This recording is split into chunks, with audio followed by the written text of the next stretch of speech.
Welcome back, friends, to Build a Lot Acres. Today we have a very special episode planned for you. We're going to be talking all about sawmills. Stay tuned. And for the viewers, how old are you, Roland? You have to ask me that. One small town New England family living out their adventures, one day at a time, sharing for the whole world to see. This is Build a Lot Acres. Please remember to like and subscribe if you enjoyed today's video. All right, so we're back. We got a very special video today. We've got a team gathered here together to talk all about sawmills. Combined, we have over 150 years of milling experience with a gentleman next to me, and we're going to ask him some general questions and guidelines, things that may help you determine whether you want a mill, what kind of mill, some of the benefits, the disadvantages, etc. So why don't we just go quickly through the board and we'll see who we have on and what their experience is with the sawmills. You want to start, Roland? Okay. What would you like to know? My experience as the first sawmill I had was 1973. It was a circle mill. All right. That's the huge blade, 48 or 52 inches, and it requires generally several people to operate that mill. So after about 20 years, I decided on a band mill because I didn't need as many people to operate it, and the insurance was a little easier to obtain because they're not as dangerous. So this particular mill here in back of us is about 20 years old. This is a Baker. This is a Baker. This is that's an American company? Oh yes, this is made in the Midwest. And it has a Kubota diesel 38 horsepower engine. And it's, like I said, one man can operate this mill. And it has a computer attachment also. It has a debarker. And that means it takes any dirt that might be on the log or small stones or something embedded into the bark. It would kind of ruin the blade. It would have to be resharpened. And that takes that out before it hits the blade. All right. And who we have next to you here? Dickie Demetrius, working with him on the mills. So this would be Roland's son. My stepson, Rich, yes. John Freeman. John Freeman, I've worked in mills since about 1978, I believe. I've worked some on band mills, but mostly I worked circle mill. We had a chase mill left hand. It was powered by a 318 cat that generated around 100 horse. And we were running the saw at 550. That was a 50-inch Simons that we ran with standalls in it. And in the summertime, we would also run a 52-inch hole saw. And we had a lot of fun doing it. All right. And then what do we have over here? Pat Leeming, friend of yours, obviously, and I do know a little about the regulation that we're going to talk about. Not a lot of regulation, but there's a couple things I'll clue in on. All right. So I guess the first question I'll kind of ask you guys is, for your first time sawer, or someone that's watching the video, might be thinking of getting their own mill, getting into milling, what are some of the things that they should really be looking for, keeping in mind, you know, et cetera? Well, I find that most people that buy mills, they just like to do it. They're not money-making operations by any means. You know, you have to have a lot of equipment to make any amount of money. And of course, the lumber prices are higher today, making it a little more advantageous to mill your own lumber. But most everybody I know that has a band mill like this is not a high production mill by any means. They do it because they just like to do it. It's a fun thing. You know? All right. You guys have anything to add to that? First, go ahead. I guess one of the bonuses of having a mill, though, is that you can value add to your product. If you've got standing trees, you can cut them, bring them into the mill, and so you can mill them, and all the while you're raising the value of that product. And then, of course, if you go on and do the next step and go ahead and plant them, all the time you're adding to the value, and you're maximizing your income. We pretty much use a lot of the stuff in building anyway. Right. Yeah, it seems to me like some of the advantages would be you're in complete control over the width of the boards, the thickness, the type of trees you cut. You can kind of do any kind of custom boards that you want to do, any species. Stuff you can't really find at a store, might be hard to get, really expensive. Those would all be things you would say would be good advantages to having a mill. Well, say you wanted a beam 12 by 12, 18 feet long, it might be hard to obtain that locally. And where you can go to the sawmill or you can have it saw it yourself on your mill. This will saw 18 foot long, 12 by 12. I have one laying over there. I saw it last week. And like I said, it's difficult to buy that locally. So my next question would kind of be, someone that's looking into getting a mill that's never really done it before, what kind of mill would you recommend for that person? You know, push mill, hydraulic, you know, 4-post. What are some of the things they should be looking for? Well, Woodmiser makes a 2-post, and apparently they've been satisfied with that design because they've been making it for many, many years. This is a Baker, and it's a 4-post design. I never had any experience with a 2-post. It just seems like this is more stable, and it cuts more accurate, I think. I do have friends of mine that have Woodmisers, and they're pretty satisfied with them. I don't know too many people that have push mills. I personally wouldn't want one because it is a lot of work. I mean, milling is a lot of work anyway. And plus, not only is pushing is one thing, but you noticed when I turned this log over, I did it with no effort at all. I just hit the button and it flipped it over. So, and you have to do that 3 times, you know. Yeah. And for the viewers, how old are you, Roland? You have to ask me that. 60. For anyone curious, Roland's 84 years old, operating this mill all by himself. So I mean, doesn't get much better than that. I don't Well, think. this is actually very easy to operate. I mean, you know, you pick up the log, you put it on there with the tractor. I have a can hook and peavies, but I very rarely ever use it. Yeah, I think the big thing for most people is probably going to be the cost. I'm assuming, you know, to step into a hydraulic mill like a Woodmiser, you're talking 30, 40 grand. Well, the versus- hydraulic mill is more money, but as far as the pushing it, that's not the biggest thing. You know, the hydraulic mill does other things. You know, so. But if you're only going to use it on a Saturday morning for 2 hours or something, I wouldn't recommend spending $50,000-$60,000 Right. for a hydraulic mill because you're not going to get enough out of it. As far as like realistic production numbers to kind of consider, what could someone realistically expect for board footage with one of these kind of mills versus like a push mill? What could they expect to do themselves in a day? Well, I don't know how. Depends how strong they are, I guess. I can do 1,000 feet pretty easily. But I don't know about a push mill. I mean, it probably saw just as fast if you could push it fast enough if you had a large enough power plant. Yeah, it sounds like you're saying it's more turning the log. Yeah. Well, it's Bringing even, the carry- it's even leveling the log. If you notice that when you put the log on there, you want to get them level to start with. So that hydraulics just moves it up and down to get it straight. Whereas when you got a push mill, you got to kind of do it by hand. You got to lift it up, and when you dog it down, everything's got a nut and a bolt. You got to turn it, and then you got to keep adjusting that up and down every time you make your cuts. And so there's a lot of it. That's the biggest part of a I push mean, mill. they call them push mills, and not because they do that. But there's all the other things that are got to have to be done manually also.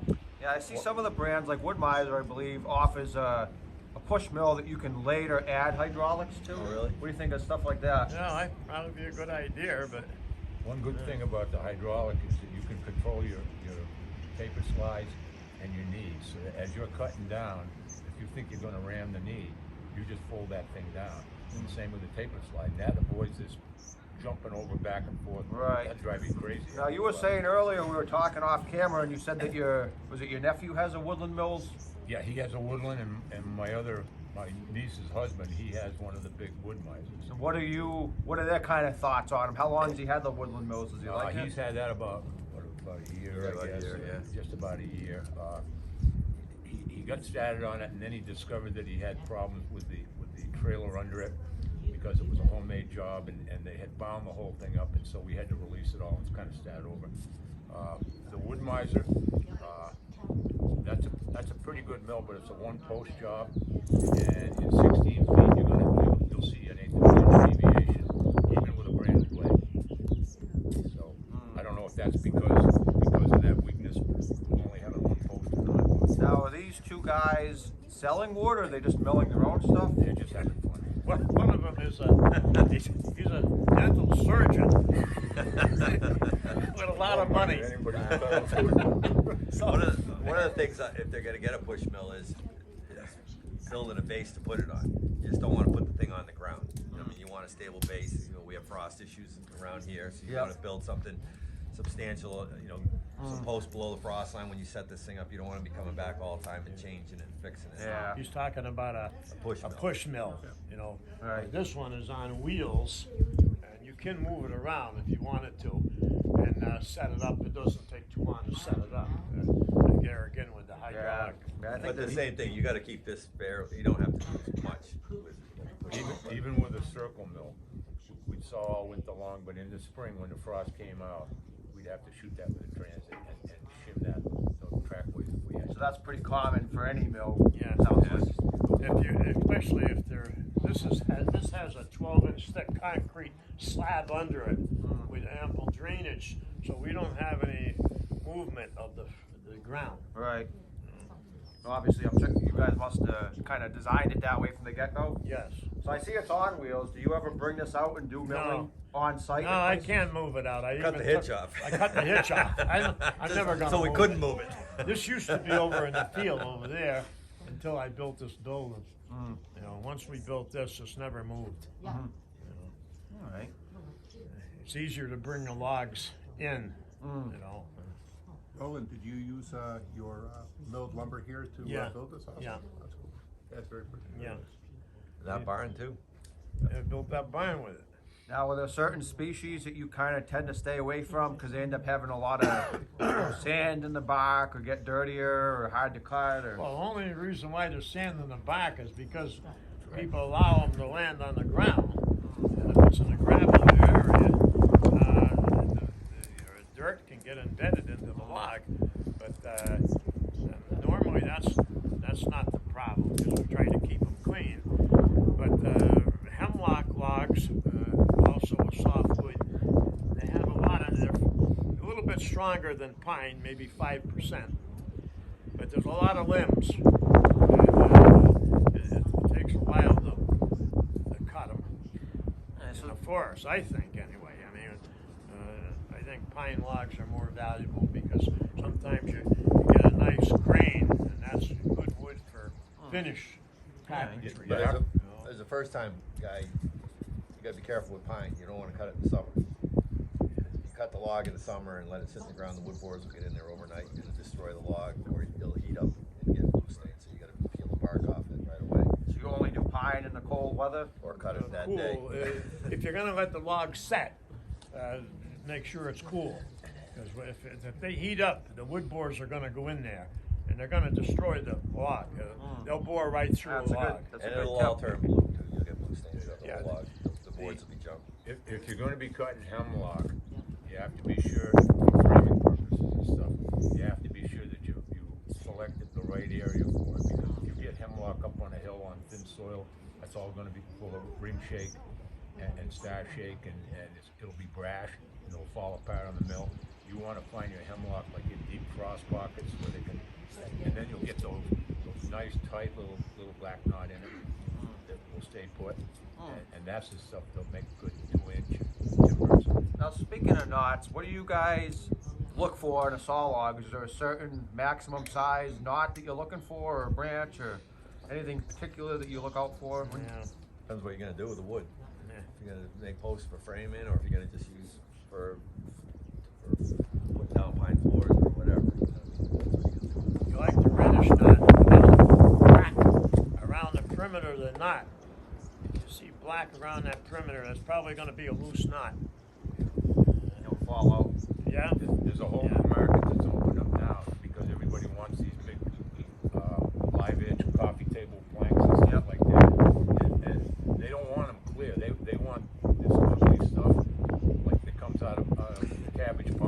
Yep. They'll have knots the size of a pie platter on this thing, and in the past you would have thrown that stuff away, but now they want these. Yeah, I've seen some guys that will fill that in with epoxy. And Oh, make he'll it pay into any a- price yeah. that you ask for them. Yeah.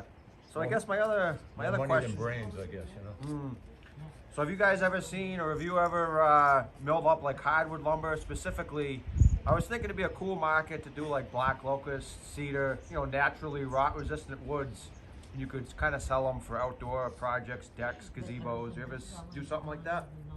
We don't have cedar, marketable cedar in this area. And Black locust, Doesn't get big enough. yeah, it's not big enough around here. It's hard. I mean, we've cut some, Fence posts, maybe. you know, but it's hard, you know, it's hard to find it around here. according to the state, black locust is the #1 firewood. It has the highest BTUs Yeah. of any other species. But hard to cut. But Really hard to cut. it has disadvantages. Even for firewood, it's very dirty. It has loose bark and thick bark, and it doesn't have the good diameters. You know, around maybe some areas there are, but not around here. Yeah, I notice it grows quite a bit in the western part of the state, and I see quite a bit of it up in the northern part of the state. But around here in central Mass, I don't see too much. In black fact, locust. I never even heard of it. And a friend of mine, I read that article in there about Massachusetts said it's the best firewood.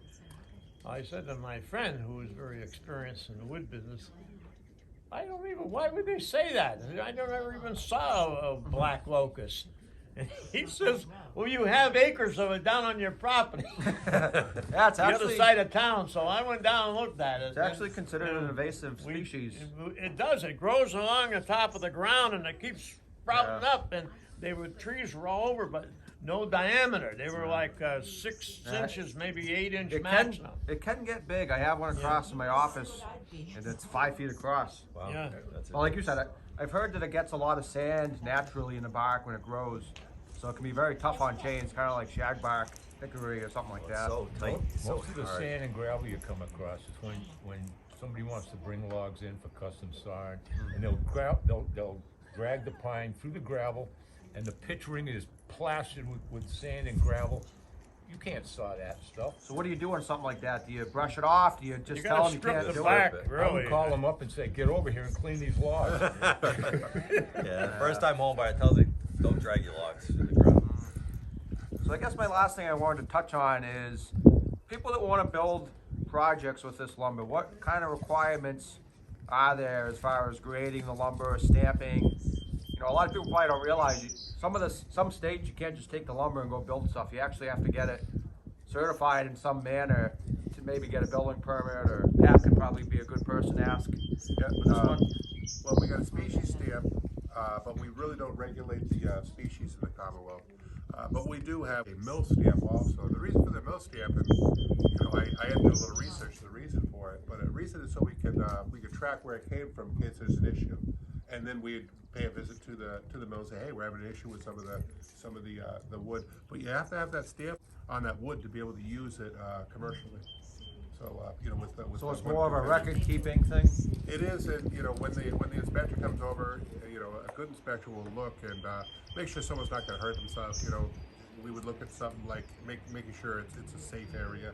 You know, let it see. Is there a way you could run this for a minute and, you know, kind of look at his fingers, say, you got all your fingers, you want to keep them? Yeah, don't do that. But you know, and Rich is very learned on this also. You know, it's a regulation that we want to keep track on some of the woods and all. A lot of it's up to the judgment of the sawyer too. He'll look at a log and he knows what he can make out of that particular stick.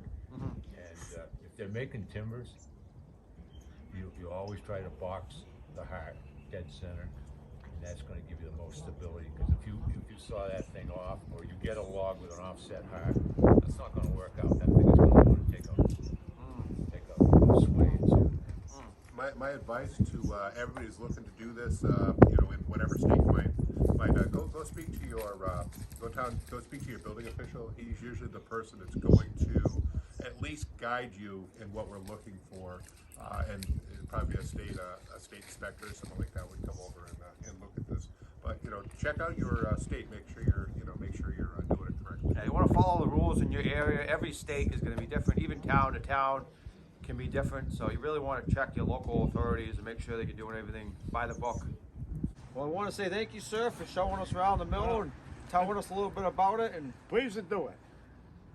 until next time, friends, have a good one.